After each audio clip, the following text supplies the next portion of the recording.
Potts OMONEY by P.G. Wodehouse.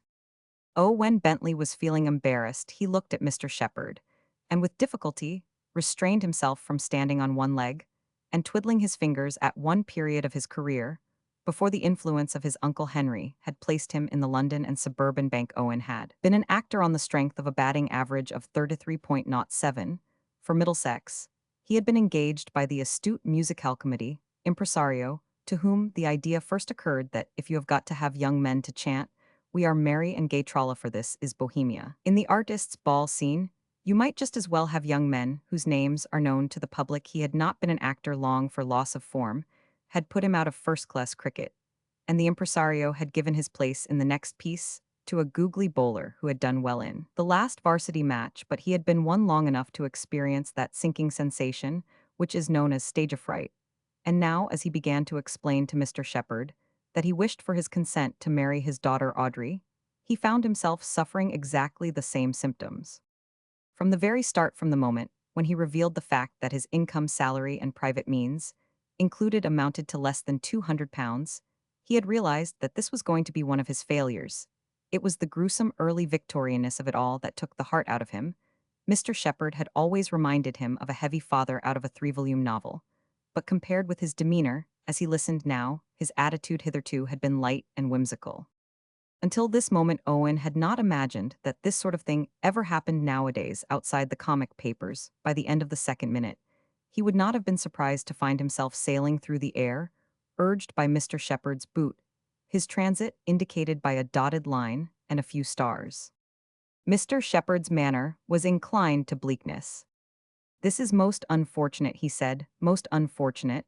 I have my daughter's happiness to consider. It is my duty as a father." He paused. "You say you have no prospects.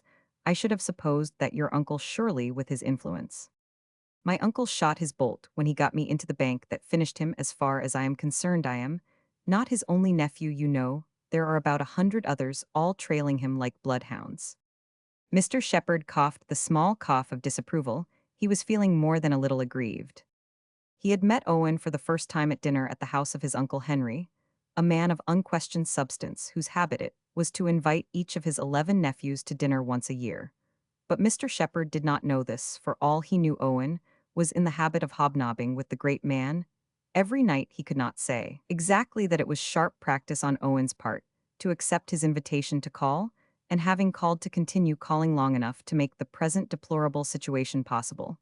But he felt that it would have been in better taste for the young man to have effaced himself and behaved more like a bank clerk and less like an heir. "I am exceedingly sorry for this, Mr. Bentley," he said, "but you will understand that I cannot. It is of course out of the question. It would be best in the circumstances, I think, if you did not see my daughter again."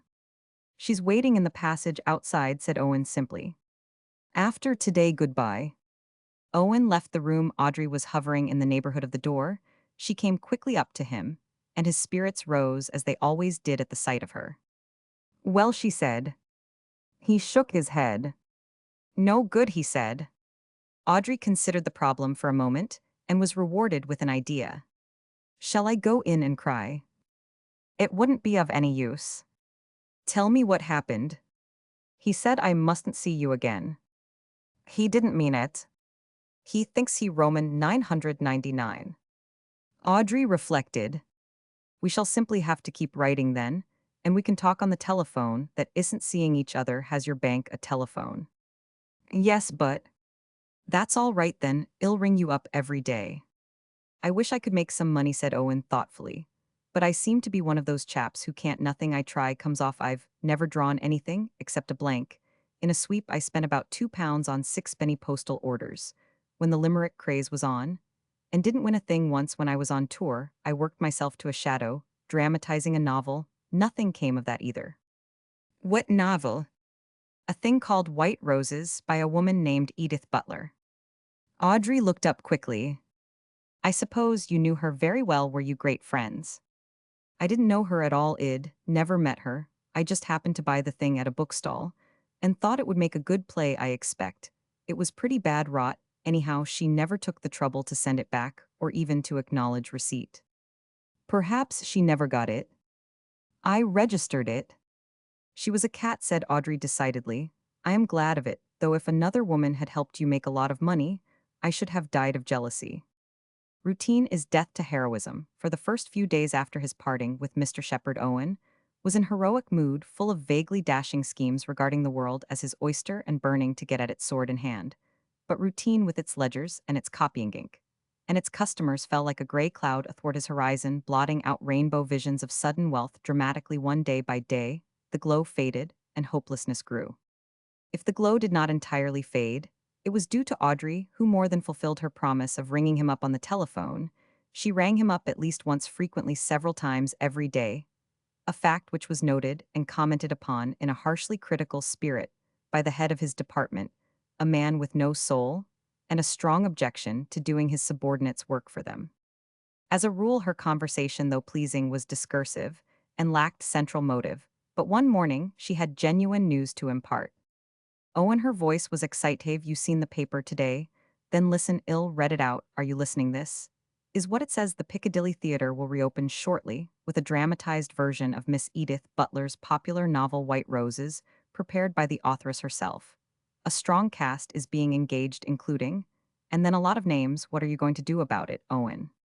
What am I going to do? Don't you see what's happened? That awful woman has stolen your play. She has waited all these years, hoping you would forget. What are you laughing at? I wasn't laughing. Yes, you were. It tickled my ear. Ill, ring off if you do it again. You don't believe me? Well, you wait and see if I am not. Edith Butler's incapable of such a thing. There was a slight pause at the other end of the wire. I thought you said you didn't know her, said Audrey jealously. I don't, said Owen hastily, but I've read her books. They're simply chunks of superfatted sentiment. She's a sort of literary onion. She compels tears. A woman like that couldn't steal a play if she tried. You can't judge authors from their books. You must go and see the play when it comes on, then you'll see. I'm right. I'm absolutely certain that woman is trying to swindle you. Don't laugh in that horrid way. Very well, I told you I should ring off, and now I'm going to. At the beginning of the next month, Owen's annual holiday arrived. The authorities of the London and Suburban Bank were no niggards. They recognized that a man is not a machine. They gave their employees 10 days in the year in which to tone up their systems for another 12 months' work. Owen spent his boyhood in the Shropshire village of which his father had been rector, and thither he went when his holiday came round to the farm of one Dorman. He was glad of the chance to get to Shropshire. There is something about the country there, with its green fields and miniature rivers, that soothes the wounded spirit and forms a pleasant background for sentimental musings. It was comfortable at the farm. The household consisted of Mr. Dorman, an old acquaintance, his 10-year-old son George, and Mr. Dorman's mother, an aged lady, with a considerable local reputation. As a wise woman, rumor had it that the future held no mysteries for her, and it was known that she could cure warts, bruised fingers, and even the bots by means of spells. Except for these, Owen had fancied that he was alone in the house. It seemed not, however. There was a primeval piano in his sitting room, and on the second morning, it suited his mood to sit down at this and sing as Thor the fruity pathos of which ballad appealed to him strongly at this time, accompanying himself by an ingenious arrangement in 3 chords. He had hardly begun, however, when Mr. Dorman appeared somewhat agitated. If you don't mind, Mr. Owen, he said, I forgot to tell you, there's a literary gent boarding with me in the room above, and he can't bear to be disturbed. A muffled stamping from the ceiling bore out his words. Writing a book he is, continued Mr. Dorman. He caught young George a clip over the earl yesterday for blowing his trumpet on the stairs. Gave him 6 pence afterwards, and said he'd skin him if he ever did it again, so if you don't mind. Oh, all right, said Owen. Who is he? Gentleman of the name of Prosser. Owen could not recollect having come across any work by anyone of that name, but he was not a wide reader, and whether the man above was a celebrity or not, he was entitled to quiet. I never heard of him, he said, but that's no reason why I should disturb him. Let him rip. Ill, cut out the musical effects in future. The days passed smoothly. By the literary man remained invisible, though occasionally audible tramping the floor in the frenzy of composition, nor, until the last day of his visit, did Owen see old Mrs. Dorman. That she was not unaware of his presence in the house, however, was indicated on the last morning. He was smoking an after-breakfast pipe at the open window and waiting for the dog cart that was to take him to the station, when George, the son of the house, entered. George stood in the doorway, grinned, and said, Farces Ligren medalier fortbetheckards. Said Owen. The youth repeated the word. Once again. On the second repetition, light began to creep in a boyhood, spent in the place, added to this 10 days' stay, had made Owen something of a linguist. Father says, would I like grandma to do what? Tell your fortune by their cards. Where is she? Back yonder. Owen followed him into the kitchen, where he found Mr. Dorman the farmer, and seated at the table, fumbling with a pack of cards, an old woman whom he remembered well. Mother wants to tell your fortune, said Mr. Dorman, in a hoarse aside. She always will tell visitors' fortunes, she told Mr. Prosser's, and he didn't half like it because she said he'd be engaged in 2 months and married inside the year. He said wild horses wouldn't make him do it. She can tell me that if she likes, I shan't object. Mother hears Mr. Owen. I seed him fast enough, said the old woman, briskly shuffle and cut 3 times. She then performed mysterious maneuvers with the cards. I see pots o' money, announced the Sibyl. If she says it, it's there right enough, said her son. She means my bonus, said Owen, but that's only £10, and I lose it if I'm late twice more before Christmas. It'll come sure enough. Potts, said the old woman, and she was still mumbling the encouraging word when Owen left the kitchen and returned to the sitting room. He laughed rather ruefully at that moment. He could have found a use for Potts' money. He walked to the window and looked out. It was a glorious morning. The heat mist was dancing over the meadow beyond the brook, and from the farmyard came the liquid charox of carefree fowls. It seemed wicked to leave these haunts of peace for London on such a day. An acute melancholy seized him. Absently, he sat down at the piano. The prejudices of literary Mr. Prosser had slipped from his mind, softly at first, then gathering volume as the spirit of the song gripped him, he began to sing as Thor. He became absorbed. He had just for the 6th time won through to Emma waiting for Theasthora, and was doing some intricate 3-chord work preparatory to starting over again, when a loaf of bread whizzed past his ear. It missed him by an inch and crashed against a plaster statuette of the infant Samuel on the top of the piano.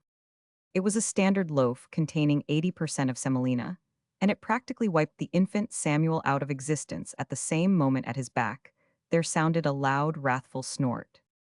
He spun round. The door was open, and at the other side of the table was standing a large, black-bearded, shirt-sleeved man in an attitude rather reminiscent of Ajax defying the lightning. His hands trembled.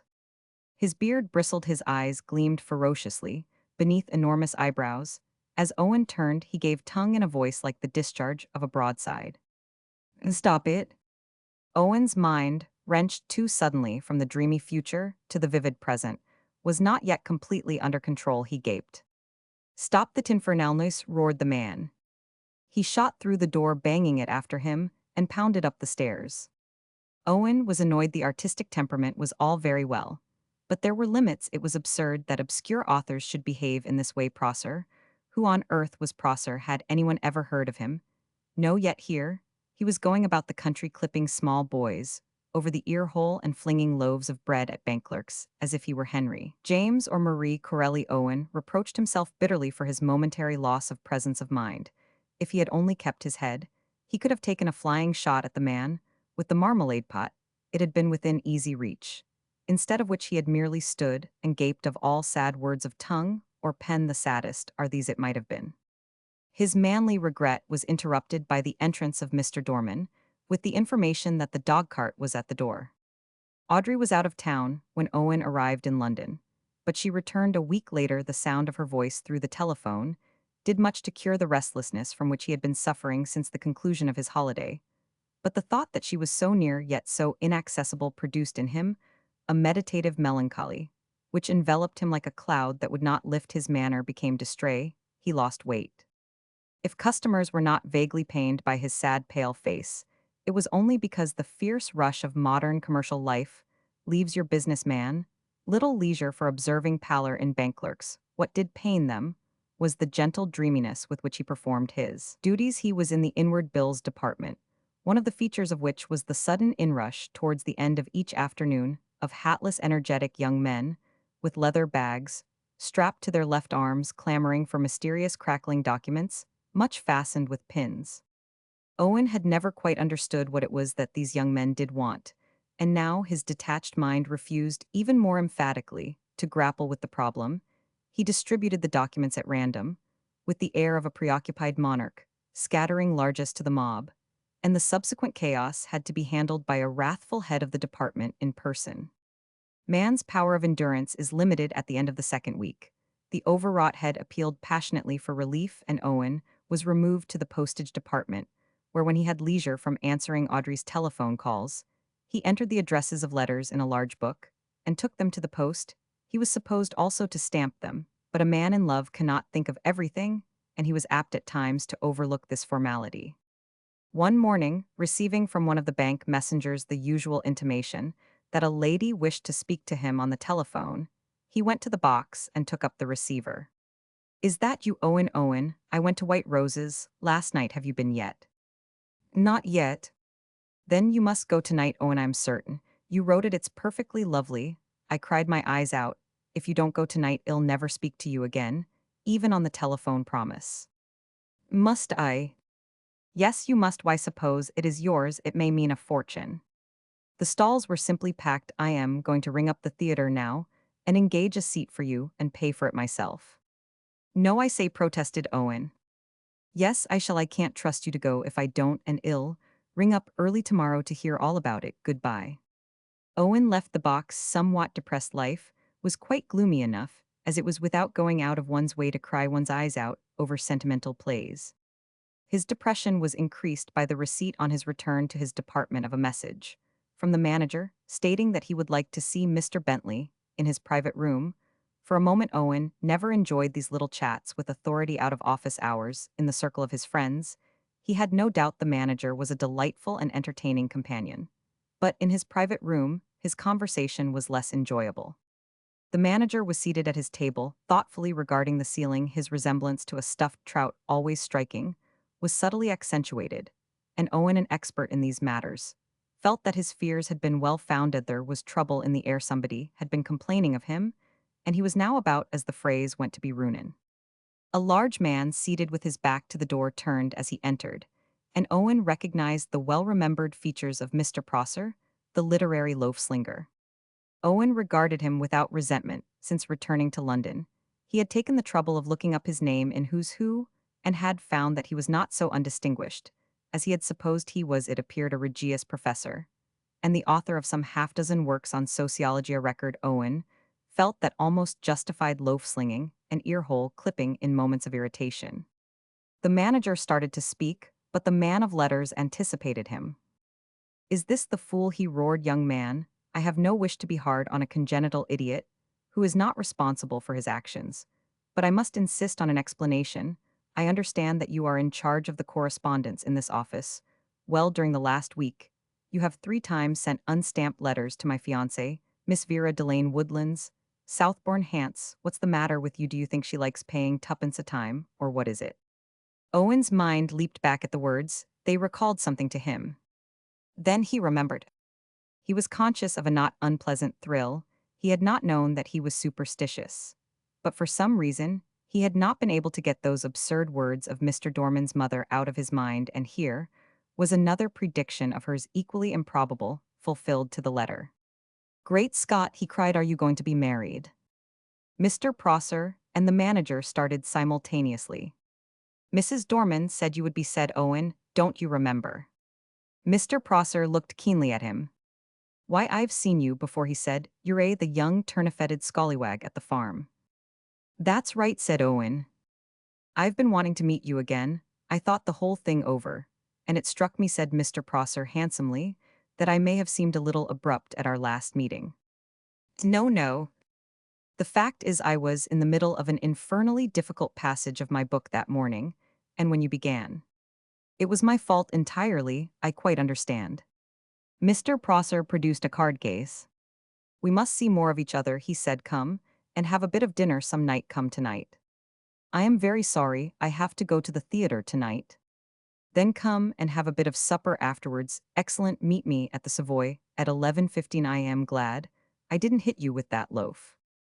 Abruptness has been my failing through life. My father was just the same. 11:15 at the Savoy then. The manager, who had been listening with some restlessness to the conversation, now intervened. He was a man with a sense of fitness of things, and he objected to having his private room made the scene of what appeared to be a reunion of old college chums. He hinted as much. Ha P R Rumpf, he observed disapprovingly, Mr. Bentley, that is all. You may return to your work kindly. Be more careful another time in stamping the letters. Yes, by Jove, said Mr. Prosser, suddenly reminded of his wrongs. That's right, exercise a little ordinary care. You ivoriscald young son of a gun, do you think Miss Delane is made of tuppences? Keep an eye on him. He urged the manager. These young fellows nowadays want someone standing over them, with a knout all the time. Be more careful another time, young man. 11:15. Remember, make a note of it, or y'all go forgetting that. The seat Audrey had bought for him at the Piccadilly Theatre proved to be in the center of the sixth row of stalls, practically a death trap. Whatever his sufferings might be, escape was impossible. He was securely wedged in. The cheaper parts of the house were sparsely occupied, but the stalls were full. Owen, disapproving of the whole business, refused to buy a program and settled himself in his seat, prepared for the worst. He had a vivid recollection of White Roses, the novel, and he did not anticipate any keen enjoyment from it in its dramatized form. He had long ceased to be a member of that large public, for which Miss Edith Butler catered. The sentimental adventures of governesses in Ducal House, heroine of White Roses, was a governess no longer contented his soul. There is always a curiously dreamlike atmosphere about a play founded on a book. One seems to have seen it all before. During the whole of the first act, Owen attributed to this his feeling of familiarity with what was going on the stage. At the beginning of the second act, he found himself anticipating events, but it was not till the third act that the truth sank in. The third was the only act in which, in his dramatization, he had taken any real liberties with the text of the novel. But in this act, he had introduced a character who did not appear in the novella, creature of his own imagination, and now, with bulging eyes, he observed this creature emerge from the wings and heard him utter lines which he now clearly remembered having written. Audrey had been right, serpent. Edith Butler had stolen his play. His mind during the remainder of the play was active. By the time the final curtain fell and he passed out into the open air, he had perceived some of the difficulties of the case. To prove oneself the author of an original play is hard but not impossible. Friends to whom one had sketched the plot may come forward. As witnesses, one may have preserved rough notes.